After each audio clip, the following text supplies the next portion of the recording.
Griffin, thank you very much for joining us for another session of Workplace Learning. So today the topic is the first 20 hours of learning, and we're looking forward to some of your insights and some of your personal experience with regard to the learning that you've needed to do. We know you've had some crunch time in the last couple of years, and so it'll be interesting to see how you applied some new practices for you to see how that assisted you with your learning. So Griffin, let's hear some of your thoughts on that. Fantastic. And everything that I'm covering today is actually based on a TED Talk that I watched quite a while ago by Josh Kaufman. I hope I'm pronouncing that correctly. Josh Kaufman. Kaufman, there we go. He wrote a book about this, and I watched one of his TED Talks. He appeared on TED, and his title was the same, The First 20 Hours of Learning. So I've taken that and mixed it with my personal experience of learning.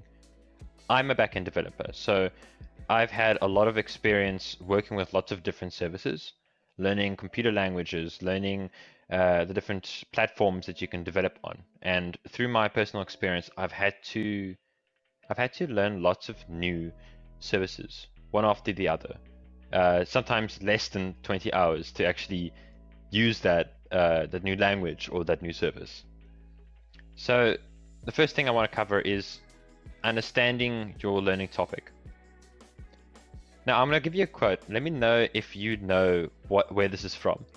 So out of student loans and treehouse homes, we would always choose the latter. Do you know where that's from? One of 21 Pilots songs? Yes. It's very difficult to miss it. Their songs are pretty catchy. The kind of the moral of it is between what I want to do and between what I need to do. Often we end up picking what we want to do, and that ends up being procrastination. Often you probably realize when I say that I'm going to do something or not, or I decide to do something or not, usually I say, oh, I don't feel like it, or I'm not in the right mood for that. So often when I want to do something, I want to need to do something, I want to do something else more. That's the biggest barrier. So the first thing we want to do is make sure to eliminate that emotional barrier and make yourself motivated to do this new thing, this new service, this new skill that you want. So Randall, have you had any personal experiences with this, eliminating that emotional barrier? Well, just on that topic, I've given some time management courses, and one of the things that comes out in the time management courses I've given is that a lot of people say, you know what, I just don't have the time to do something, or I'll do it when I get some time. But we're all equal in that respect. We've got 24 hours in a day, and so it's not about having the time. Very similar concept. It's about making the time, and you make the time for the things that are important to you. So as far as eliminating the emotional barrier is concerned, I think time management comes in very much there, just like having the desire to learn something. If you choose the thing that you want to do, like for example, some people just don't like working out, right? Exercise, and so I just don't have time to exercise. So actually, it's really about whether you want to do it or not, whether you have the desire. So eliminate the emotional barrier. I assume what you're saying is learn what interests you. Start there and build out from there, because you'll make time for it. That's very true. And something that I've actually personally learned from is that I can't always choose what I'm interested in. And often I have to go learn something that I'm not interested in. And that's what a lot of people get into, that situation where they don't have a choice for work or for personal reasons, like driving a car. Some people hate driving. I don't like driving, but I have to go learn it. So how can you force yourself to be motivated to learn this new thing or to do this new thing? And something that I've found helps me as somebody with ADHD is to make it novel, make it exciting, or reward yourself afterward. So set goals for yourself and say that I want to reach this point. So you have now the motivation of this is the point I need to reach, which we'll cover into understanding our learning topic. We'll cover that later as well. And then make it novel, make it exciting. Maybe, for example, for me, when I need to do something I'm not excited to do, I put music on. And that kind of gives me the motivation. So I get my coffee, I get my music, and I've got my two motivators. And like, okay, now I'm going to dive into this thing that I don't really feel like doing. But I've got this emotional, what's the word I'm looking for? I've got this motivation. These little things that keep me motivated in what I want to do. Yeah, similar to that. For me, I've found giving myself a project really helps me. If there's a mountain of learning that I need to do, and I know that I need to make that practical for me to really ingest it and really sort of make it part of my comprehension. And so for me, it's very effective if I give myself a project where I know that there's a goal of a milestone that I need to achieve by a certain time, and then your learning just happens very quickly because you're building on building. So it's an amortized learning process where everything that you learn, you build on until eventually you end up with that final result milestone that you need to achieve. And that actually ties into our next topic quite well. And that's understand your learning topic. I touched on this earlier. So understand your learning topic. Understand what it is you're trying to achieve. And that kind of leans into what you just said now. So set a goal for yourself and say, by this time, I need to accomplish something. What is that thing that you want to accomplish? And setting a project is a fantastic way of confirming, solidifying, making it concrete of the point that you're trying to reach. If your goal is ambiguous, you might not reach it. And you're less motivated to do so because you don't really know what it is you're trying to get to. Often it's like, okay, I want to learn to play the guitar. Great. But at what point have you learned the guitar? So you can't set smaller goals if you have no end point. For me, I decided that I wanted to learn Django and Python. So I made myself a project and I said, by the end of said month, I want to have an application built. That's my goal. Now I know I need to get to this point. So to get to this point, I need to reach this, this, and this, and this, and those are my smaller goals. And it comes very naturally because there's a position, a realistic position that you're trying to get to. And by doing that, you know you're going to get there. On that point, that's actually something that came up in a study recently, and I can't remember for the life of me where I read it, but they basically said something very similar. They said one of the reasons why a lot of people gravitate to playing games, specifically massive open online games, is that games provide you with immediate rewards. And that is different from the workplace environment where you maybe get your salary at the end of the month. You got to wait a whole month for your reward in the workplace, but you can get your reward immediately when you're playing games. And people need that reassurance. They need that reward frequently. Yep. And so we can simulate that by setting that end goal, like you said, and then making sure that there are a lot of little milestones along the way where we can measure that we've made progress. And we can maybe reward ourselves if gamify it. Those milestones. Exactly, gamify it. Yeah, that's a very good point. That's actually brilliant. So that also the next point I think I want to cover, and I'll start this with a quote as well. Success is about momentum, like a snowball. If you keep rolling in the right direction, the greater it gets. This was by Steve Ferrante. Again, I'm hoping I'm pronouncing that right. That's but essentially it's the more you do something, your experience snowballs. And whenever you do something, you get to a certain point where it's like, once you get to that momentum and the momentum starts going, it carries itself. When you get good at something, it's very easy to keep that going. And that's kind of the point. Learn enough to snowball. For me, it's so yeah, go for it. Sorry. That's fine. For me, that was when I learned enough about Python that I could go and research it myself. When I got to the point where I could start writing things myself and I could understand the terminology, that I could go research it myself. So I'm not watching tutorials or doing courses. I got to the point where I could go and research individual things myself. And that's the point where you're snowboarding. No, for sure. For me, that's been the case too. In various different areas where I needed to learn something, where it was sort of crash course, in-depth topics. The first period is really the most challenging because you don't know a lot of the jargon, you don't understand a lot of the concepts. You've got to get over that hurdle before you can build the meat onto that framework, right? And I think that's very much in line with something that Elon Musk said in a couple of interviews. We know that he's a fast learner, and we know that he has been so successful because he's got such a diverse knowledge, and that he applies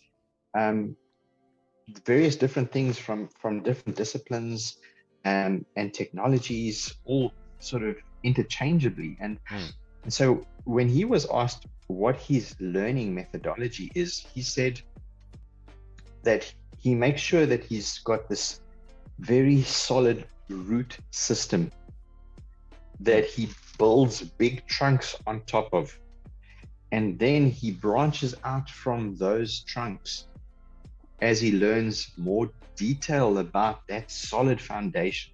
And that just totally makes sense. When I look back at my learning that I've done in the past, that's really where I've benefited tremendously, is when I made sure that I had a solid foundation on which to build various other things that related to that. And that's how the brain works, right? You've got your synapses are all connecting, but they need to connect to something. And the more connections you can make, the better your memory retention is.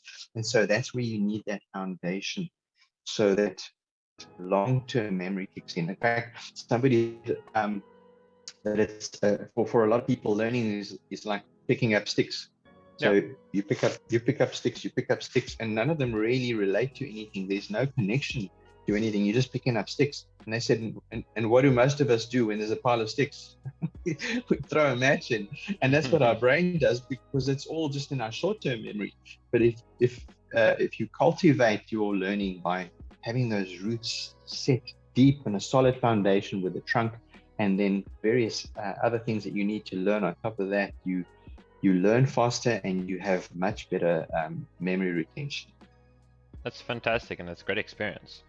That reminds me as well, in part of what I've had to learn with the career that I've been in, one of the biggest hurdles when it comes to snowboarding, when it comes to getting that momentum going, is multiple projects. So in this case, staying focused. The most important thing, the biggest hurdle I had to really kind of get going was staying focused on one thing and then sticking to it for long enough that it started to snowball. Often I had to go and learn this and learn that, and often it wasn't that I needed to, I wanted to, because these new things were more exciting to me. And they were more exciting to me because I never got to the point where I started to snowball and I started to get good at what I was doing. So for me, that is the most important thing. Stay on one thing long enough that it can start to gain momentum on its own. Stay on one thing long enough that you get good at it, that you start enjoying it. Get to that first goalpost, get to that first hurdle, and get going from there. And the more you do it, the easier it will get. And the more consistency you have with it, the faster and more efficient you're going to be at learning that. Try to be an expert. Something interesting, we spoke about Leonardo da Vinci and Einstein earlier. I got two very interesting quotes about that. And I'll tell you why I want to mention these is because they relate specifically to our desire to learn something. We mentioned earlier that you eliminate the emotional barrier, right? So if you have the desire to learn something, then it just comes more easily. And so something Leonardo da Vinci said, he said, study the science of art and the art of science. And it's so true, right? Especially if you're learning topics that are fundamentally challenging. They're difficult subjects to comprehend. If you understand what makes it beautiful, in other words, if you make it practical, then you're going to be much more effective at absorbing that deep into your brain, so that it becomes part of you. It links to as many aspects of your life as possible. And then in line with that, something Einstein said, which relates to, he also refers to art and science. He said, the most beautiful thing we can experience is the mysterious. It is the source of all true art and science. And so don't we all normally try to avoid the things that we don't know something about? If you're having a conversation with somebody, we tend to gravitate to topics that we're familiar with. But there's an art to things that we don't know. Yeah. We just need to see that, and that will make learning more exciting. Anything else you want to add before we wrap things up for today's talk? Yeah, there is one other thing. Always remember, your focus determines your reality. You might not guess this one. I want to see if you know who this is from. George Lucas. I was surprised. I was surprised when I heard that. I've never heard this quote before, but it makes so much sense. Your focus, what you end up spending your time on, determines where you will end up being. If you're jumping between things and you're doing lots of different things, you will be too spread out. But if you focus on what you're good at and what you like doing, and you stay on doing that one thing, you will be very good at that. And it sounds very basic when you say it out loud, like, yeah, no, duh, if you do something more, you can get better at it. But if you look at your day-to-day and what you end up spending your time on, if it's so branched out and you're focusing on too many things at once, you're never really going to get to the point where you have that one specialty, the one thing you're really good at. But yeah, I think that sums up everything. You won't be an expert in anything specific. Yeah. Fantastic, Griffin. Thank you so much for that the great discussion. I really enjoyed it. I think it quite came out for me that yeah. And so one more thing that can really help us is, you know, most of us, if we hit the books and we try to get the theory of something, we're going to master it if we throw ourselves at it, if we immerse ourselves in it eventually. But sometimes to get over that threshold is it's necessary for us to speak to somebody who's already an expert, somebody that we can bounce questions off of, that we can ask about specific things that may relate to that. And so that's where having a tutor can really assist, somebody who, like I said, who's already an expert. And that's where learning in a virtual classroom or in person can really help. And so that's why I'd like to introduce Successful Learning Solutions now as part of our discussion today. We're talking about learning, we're talking about grips with concepts and how we can learn effectively. But one of the steps towards that, certainly a classroom type environment. And so Successful Learning Solutions has wonderful courses that can really assist from academic to technical, that can assist each and every one of us in one aspect or another to become effective at our learning in the direction that we need to go. Thank you, Griffin. I look forward to our next chat. Thank you. Excited as well.